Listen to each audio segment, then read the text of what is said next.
You hear it all the time, right? Exercise is good for your mental health. But what if that's kind of selling it short? What if movement is way more than just hitting the gym or getting your steps in? What if it's a way to fundamentally retune your entire system, your mind, your body, everything? Well, today, we're going to see what happens when the world of hard clinical science smashes right into the world of deep embodied philosophy. Do they fight each other, or are they actually telling the exact same story, just in two totally different languages? This question right here is our North Star for this entire journey. We're about to explore what happens when you take the cold, hard data from clinical research and put it side by side with the deep, intuitive wisdom of a much more holistic, soulful approach.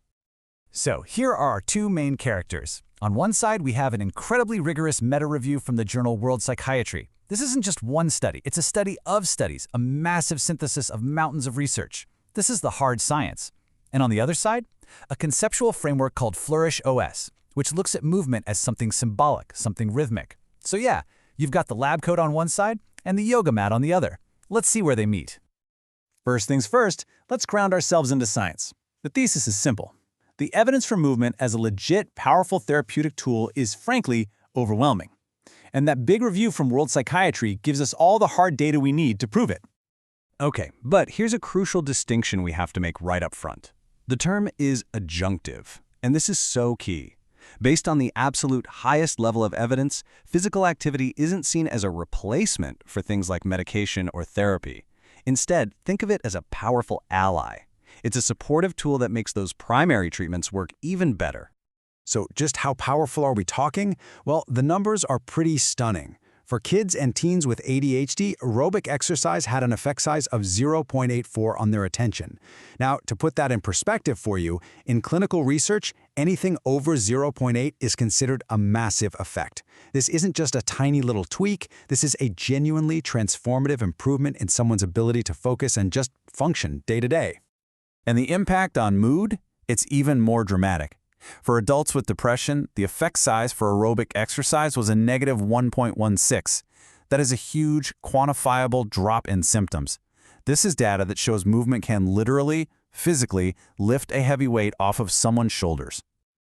And you know, the benefits aren't just in our heads. For adults with schizophrenia, for instance, aerobic exercise had a really big effect on reducing BMI. This is absolutely vital, because we know physical and mental health are so deeply connected. It's all one big, holistic picture.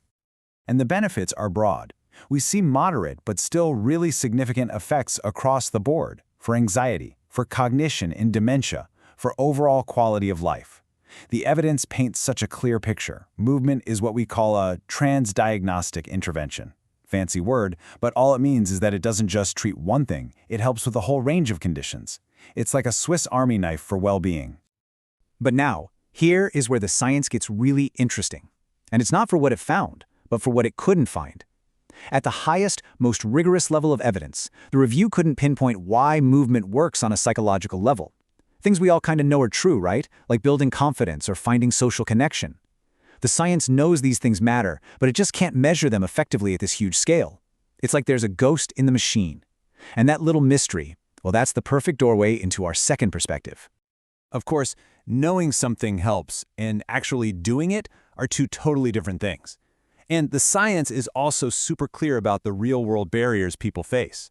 Things like low confidence, not having a support system, other physical health issues, money, stigma, and even past trauma.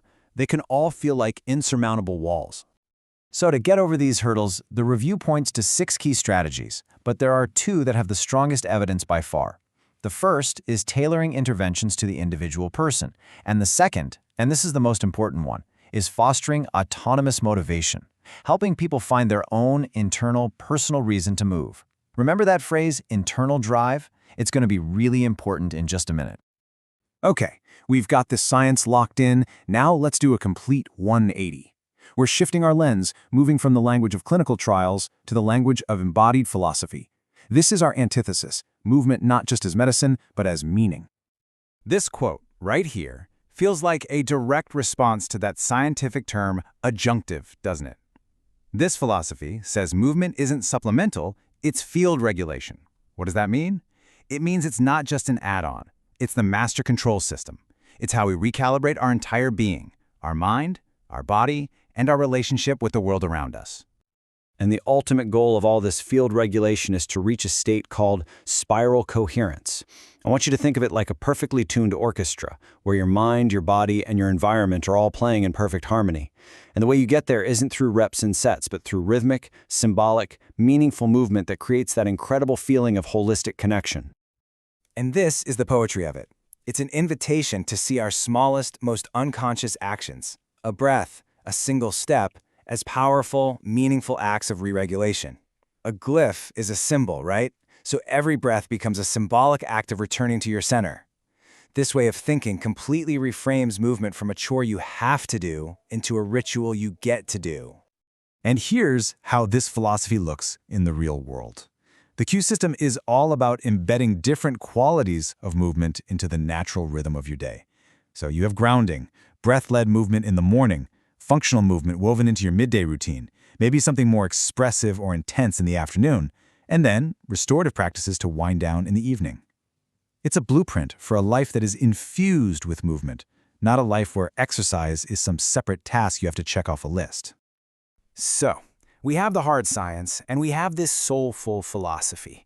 Do they just cancel each other out? Not even close. This is the synthesis. This is where the what of the laboratory meets the why of the soul. And it's right here that we discover they are telling the exact same story. Remember that ghost in the machine? That scientific gap where the researchers couldn't measure the why?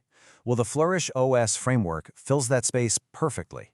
It centers the very things the science couldn't quantify: self-efficacy, hope, mastery, a sense of belonging. It provides the language and the logic for the exact psychosocial factors that science knows are important but just can't pin down. The philosophy, in a way, gives a name to the ghost in the machine. And here it is. This is the master key that unlocks the whole thing. The #1 most evidence-backed strategy from that massive scientific review is to foster autonomous motivation, that internal drive. But the science doesn't really tell us how to do that. The philosophy gives us the answer. You build that internal drive through symbolic rhythm, through personal meaning, through ritual. You turn movement from something you should do into something you genuinely want to do. It's actually pretty simple. The science tells us what to do, and the philosophy shows us how. So, what does this big synthesis mean for you, for me, for all of us? Well, it's basically an invitation to completely reimagine your own relationship with movement, using both hard evidence and deep meaning as your guides. I love this idea of threshold effects because it's such a powerful and accessible model. And it's directly backed up by that core scientific principle that some movement is always better than none. That first little step, just a little movement, that opens the door. That's a huge, valid, and crucial starting point. Doing it consistently with regular rhythm, that deepens the practice. But it's the symbolic recognition, the act of finding your own personal meaning in that rhythm, that truly anchors it and makes it a part of you for the long haul. And so, we'll end with this question. It's not about what workout you're going to do or how many minutes you're going to log. It's an invitation to apply this new, integrated lens to your own life, to see your movement not just as a means to an end, but as a practice of re-regulation, of meaning-making, of finding your own coherence. So, if every single step is a chance to recalibrate, how will you choose to move today?